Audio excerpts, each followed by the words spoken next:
আত্মাটি সেই থলের মধ্যেই থাকতে বাধ্য হতো। আত্মাদের দুর্ভাগ্য ছিল এই যে ছেলেটা ছিল ভীষণ স্বার্থপর। দিনের বেলা যখন অন্য ছেলেদের সাথে সে খেলতো, তখন তারা বলতো, আমরা জানি যে তোমাদের চাকররা তোমাকে অনেক মজার গল্প বলে, তার থেকে আমাদের কিছু গল্প শোনাও ভাই। কিন্তু ছেলেটা কিছুতেই বলতো না। সে সমস্ত গল্প নিজের মনে জমিয়ে রাখত। আর বছরের পর বছর ধরে দরজায় ঝোলানো পুরনো চামড়ার ব্যাগে ভিড় বাড়তে লাগলো। গল্পের ভালো এবং খারাপ আত্মারা থলের মধ্যে গাদাগাদি করে এমনভাবে ছিল যে তাদের নড়াচড়া করার জায়গা পর্যন্ত ছিল না।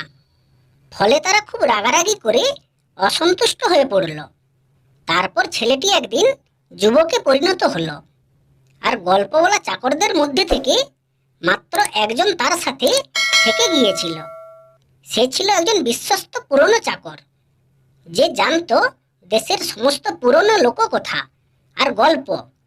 ছেলেটা যদিও এখন বেশ বয়স্ক, তবুও সে গল্প শুনতে ভালোবাসতো। আর তার চাকরটা তাকে প্রতি রাতে একটা করে গল্প শোনাতো।